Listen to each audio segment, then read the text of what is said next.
सवाल तो ये भी उठ रहा है कि पाकिस्तान की जब बात होती है, पिद्दी देश पाकिस्तान, उसको एक फूंक मारो तो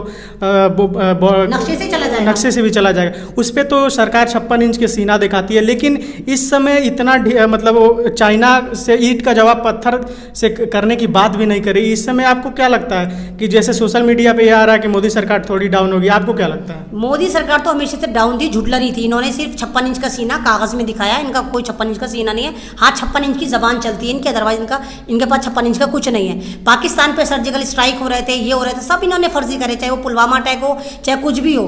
आप देवेंद्र को देखिए, देवेंद्र पकड़ा गया जो पुलवामा अटैक का जिम्मेदार था, उसको जमानत दे दी इन्होंने, जो संसद में भी जिम्मेदार था। तो ये तो आतंकवादी और रेपिस्ट की सरकारें भारत के लिए कुछ नहीं करेंगी। वो तो दिल्ली पुलिस ने 90 दिनों तक चार्जशीट नहीं दाखिल की, इसलिए जमानत देना पड़ा। क्यों नहीं दाखिल करी? यानी दिल्ली पुलिस का ठहरे में है, दिल्ली पुलिस जो है आतंकवादियों को सपोर्ट करती है। सफूरा जरगा जैसी मासूम को जेल में पकड़ के कर देते हैं। खालिद सैफी जेल में पड़े हुए हैं, जितने सोशल एक्टिविस्ट जेल में पड़े हैं, मीरान हैदर है, कोई सब जेल में पड़े हैं, लेकिन आतंकवादियों को जो है वो जमानत मिल रही है। तो किस तरह का कानून है? कौन सा कानून की बात करते हैं आप? और फिर उसके बाद इन्हीं की बीजेपी की जो है वो बहुत लोअर क्लास रागनी तिवारी है, वो क्या कह रही है, नहीं पहले मुल्लाओं को काट लें, चाइना को हम बाद में देखेंगे। यानी कि अभी भी देश के अंदर तोड़ने की बात हो रही है। सरहदें जाती हैं जाएँ, इलाके जाते हैं जाएँ, चाइना पूरा भारत कब्जा लेता है कब्जा ले, लेकिन ये मुल्लाओं को ही मारेंगे, मुसलमानों को ही मार मार के छोड़ेंगे। ये मतलब आप कहना चाहती हैं कि सरहद के पार जो दुश्मन है वो तो है ही, कुछ देश के अंदर भी दुश्मन है? कुछ नहीं, 100% जो है जितने भी इस RSS हैं सारे के सारे 100% दुश्मन है, जो पूरे भारत को बर्बाद कर चुके हैं। अभी अगर आप देख लें, इनका एक महासचिव है राम पासवान करके, बीजेपी के महासचिव हैं, वो उसको BBC लंदन को इंटरव्यू देते हैं। BBC लंदन वाले उसको इतना नंगा करा, उन्होंने साफ कहा कि तुम आतंकवादी ग्रुप हो। उनसे बोला नहीं गया, उन्होंने कहा तुम सारवरकर वाले हो, और सारवरकर भारत का सबसे पहला आतंकवादी था। सारवरकर वो था जिसने ये कहा था कि हाँ नाजियों ने सही मारा यहूदियों को और हमें मुसलमानों को भारत में ऐसा मानना चाहिए। तो इनके तो रोल मॉडल सारे आतंकवादी हैं। तो ये तो सारी आतंकवादी पार्टी है, और ये सारी की सारी जो कमियां हैं वो कांग्रेस की कमी है। अगर कांग्रेस ने सही वक्त पे RSS पे लगाम डाली होती तो ये RSS इतना देश में कोहराम न मचा रही होती। आपने कांग्रेस का अभी जिक्र किया, कांग्रेस के राहुल गांधी बड़े नेता हैं, उनका साफ तौर पे इस मुद्दे पे सवाल वो करते हैं कि हमारी आर्मी को किसी ने बिना हथियारों को वहाँ पे भेजा, उनके पास हथियार क्यों नहीं थे? तो उसके लिए भी तो वो बोल तो रहा है, समित पात्रा कह रहा है कि नहीं जी कांग्रेस की नीति थी, तुमने सारा आइन चेंज कर दिया, तुमने कॉन्स्टिट्यूशन चेंज कर दिया, सारे लॉ चेंज कर दिए, पूरा भारत बर्बाद कर दिया। अगर कोई ऐसा कॉन्स्टिट्यूशन में ऐसा एक्ट बना हुआ था तो तुम बदल देते ना उसको, तुमने तो सब चीज़ें बदल दी, वो भी बदल देते। इन्होंने कहा कि गलवाल में ऐसा कानून था जो कांग्रेस ने बनाया था, वहाँ पे हथियार लेके नहीं जा सकते थे, इसलिए हमारी सेना हथियार लेकर नहीं गई थी। तो तुम तो इतने बड़े कांग्रेस को मानने वाले नहीं, जब तुम सारे कानून बदले तो ये कानून भी बदल देते। यानी कि वो फौज मर गई, भारत में कुछ भी होगा बुरा तो सारा जिम्मेदारी कांग्रेस पे, और अच्छा होगा तो मोदी जी मोदी जी मोदी जी। तो मोदी जी की आपने बात की, अभी राजनाथ सिंह का एक बयान आता है कि पोस्ट को लेकर झड़प हुई थी, कि सामने वाले देश बोल रहा था ये हमारी पोस्ट है, हम बोल रहे थे हमारी पोस्ट को लेकर झड़प हुई। उसके बाद प्रधानमंत्री नरेंद्र मोदी का बयान आता है कि कोई हमारे पोस्ट में नहीं आया, कोई हमारे ज़मीन में एंट्री नहीं किया।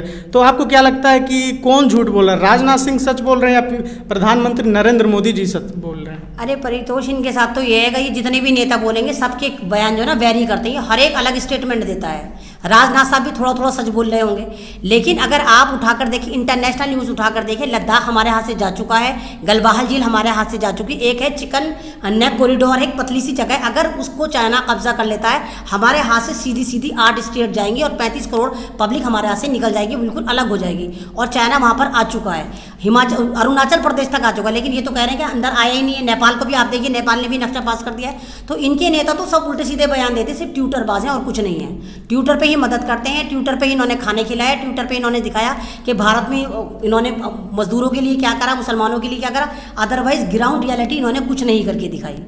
आपने ट्विटर की भी बात की, तो ट्विटर पे ये भी न्यूज़ आ रही है कि लोग शेयर कर रहे हैं, जो 3 इडियट में जिस झील का जिक्र हुआ, जो वीडियो में दिखाएगा आमिर खान करीना कपूर जहां आखिरी में मिलते हैं, वो झील भी चाइना के कब्जे में। क्या ये कितनी सच्चाई? क्या ये तो 101% है, वो अब नहीं है, वो तो 20 दिन से चाइना के पास है। उसमें तो पहले ये लिखा हुआ है कि अब अगर कोई लद्दाख आएगा तो चाइना का वीज़ा लेकर आएगा। अब वो भारत के पास नहीं रहा, वो तो 20 दिन पहले ले चुका है चाइना। वहाँ अपने तंबू गाड़ दिए हैं सारे, वहाँ पर उसने बुलडोजर ला के सब तोड़ दिए, हिंदुस्तान की चौकियाँ तोड़ दी। वहाँ तो 6 महीने 8 महीने पहले हमारे देश के जो भी टूरिस्ट ट्रेवलर है वो लोग जाके घूमते थे वहाँ पे। 6 महीने पहले की बात है, मैं तो पिछले महीने तो कब्जा करा है चाइना ने। चाइना पिछले महीने तो आया है, जिस वक्त ये कोरोना को मौत की तरह बांट रहे थे और सारे फौजी को इन्होंने हटा लिया था। जो कोरोना चाइना से चला था, उस चाइना ने उस कोरोना को डबल कैश कराया। एक तो वहाँ पे कोरोना था, उसके बाद जब इन्होंने देखा कि हमारा फौज नहीं है, ये आराम से हमारी सरहदों में घुस गए, हमारे इलाके कब्जा कर लिए। अभी जिस तरीके से अमीश देवगन को लेकर सोशल मीडिया पे विरोध है, क्योंकि उन्होंने अभद्र टिप्पणी किया था, आपको पता ही होगा। इसको किस तरीके से देखते हैं, अभद्र टिप्पणी करना, फिर 2 दिन बाद 1 दिन बाद आके माफ़ी मांगना, और न्यूज़ 8 चैनल पे मतलब तोड़फोड़ भी वहाँ पे हुआ, तो इसको कैसे देखती हैं आप? तो मैं अगर अमीश देवगन का जाके कत्ल कर दूं, उसकी पूरी फैमिली को मार दूं, बाद में कह दूं सॉरी, तो क्या मुझे रियायत मिलेगी? नहीं मिलेगी ना। तो ये तो वही बात। दूसरी बात, इसमें हमारे ही मजहबी ठेकेदार गुनाहगार हैं। लेकिन उसी में एजाज खान कुछ बोलते हैं तो उनको FIR हो जाता है, जेल हो जाता है। मैं कह रही कि हमारे मजहबी ठेकेदार भी गुनाहगार हैं, क्योंकि ये पेडेड रेंटल इमाम जाके स्टूडियो में बैठ के इस्लाम को जाके जलील कर आते हैं। तो ये आपने ही उनको इतनी आज़ादी दी कि वो आपके उलमाओं के बारे में, आपके बुजुर्गों के बारे में गाली दें। तो अब कहाँ है वो जो निज़ामुद्दीन के ठेकेदार बनते हैं, वहाँ के ठेकेदार बनते हैं, जो गल्ला फरोश हैं, वो क्यों नहीं बोल रहे कि अमीश देवगन तूने हमारे साथ गलत करा?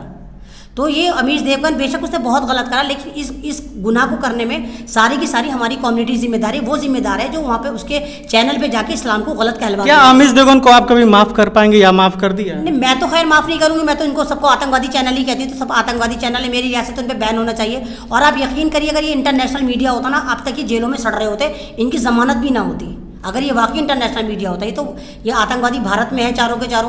ये 4 चैनल अगर बंद हो जाए, भारत में आधा से ज़्यादा शांति वैसे ही आ जाएगी। ये 4 चैनल बंद हो जाए, 16 एंकरों को जेल में डाल दो पकड़ के, आप यकीन करो पूरा भारत अमन अमान फिर वापस आ जाएगा। इन्होंने ही नफरतें बांट रखी हैं, हिंदू मुस्लिम, गाय गोबर बिरयानी, इसके अलावा कुछ नहीं दिखाते। चलिए, बिल्कुल बिल्कुल आप ठीक है। जिस तरीके से आखिरी मुद्दा में, जिस तरीके से कोरोना पूरे विश्व में उसका महामारी फैला हुआ है, हमारे देश में 4 लाख तक पहुंचने वाले हैं केस, और दिल्ली में 50,000 से भी ज़्यादा क्रॉस कर चुका है। इसको आप कैसे देखती हैं कि कोरोना का कोई जिक्र नहीं कर रहा, लगातार केस बढ़ते जा रहे हैं, फिर भी कोरोना का कोई जिक्र नहीं कर रहा, और सरकार क्या कुछ कर रही है इसको लेकर? इस पर कुछ जनता से आप कुछ कहेंगे? देखिए, मैं अगर मुझे आप शुरू सुन रहे हो तो मैं कोरोना को कोरोना नहीं मानती कि कोरोना कुछ है ही नहीं। कोरोना इन्होंने एक बांटा था, मौत की तरह, टेरर की तरह बांटा था। क्योंकि जब अगर कोरोना अमेरिका ने भी बांटा था, तो अमेरिका से कोरोना कहाँ चला गया? जिस वक्त सारे अमेरिका सड़कों पर उतरा था, 45 शहर सड़कों पर आया था, तो कोरोना कहाँ छुट्टी लेकर चला गया था? तो भारत में भी कोरोना नहीं है, सिर्फ ही मौत की तरह टेरर बांट रहे हैं, क्योंकि इनका यहूदियों से साथ इन्होंने टाई अप करा है। और दूसरी बात, आप ही से सवाल कर रही हूँ कि कोरोना से पहले जो अस्पतालों में पेशेंट होते तो वो कहाँ गए? जब अस्पतालों में खचाखच भरे रहते तो वो heart patient, kidney patient, lungs patient, HIV positive, वो कहाँ है? उसका डेटा क्यों नहीं दे रही गवर्नमेंट? सिर्फ कोरोना कोरोना कर रही है, और सिर्फ कोरोना अस्पतालों में ही क्यों नजर आ रहा है? और कोरोना से मरने वाले 101% सिर्फ मुसलमान ही क्यों हैं? ये कोरोना नहीं है, एक तरह से NRC लगा दी गई मुसलमानों की, क्योंकि इस तरह बात नहीं कर सकते। इस तरह कोरोना की आड़ में मुसलमानों को जहर का इंजेक्शन दे देकर मार रहे हैं और दलितों को मार रहे हैं। बिल्कुल। आखिरी में हम सरकार से कुछ कहना चाहेंगी चीन मुद्दे पे, और हमारे जो जवान शहीद हुए उनके लिए कुछ आप कहना? मैं यही कहूँगी कि अगर वाकई तुम्हारा 56 इंच का सीना सचमुच है तो तुम्हें रिजाइन दे देना चाहिए, क्योंकि तुमने कुछ नहीं करा। तुमने फौजियों को मरवा दिया। हर दफ़ा तुम हमारे फौजियों को मरवा दे, तो जब भी कोई इलेक्शन होता है इनकी चाल चल जाती है। जैसे अब ये बिहार में इलेक्शन होने वाला है, तो ये चाइना के साथ लगे पड़े हुए हैं। तो अगर वाकई तुम्हारा 56 इंच का सीना, तो तुम्हें रिजाइन दे देना चाहिए, क्योंकि तुम इस लायक नहीं हो कि तुम भारत के प्रधानमंत्री भी कहलाओ। चलिए, बहुत बहुत धन्यवाद। ये हमारे साथ एवन रिजवी जी थी, जिन्होंने हर सवाल का जवाब बारीकी अंदाज में दिया। तो अभी तक के लिए इतना ही। आगे देखते रहिए तमाम बड़ी खबरों के लिए नेशनल इंडिया न्यूज़, और मुझे दीजिए इजाज़त। धन्यवाद। चैनल को सब्सक्राइब नहीं किया है तो प्लीज़ सब्सक्राइब कीजिए, और ताज़ा अपडेट पाने के लिए बेल आइकन को दबाना ना भूलें।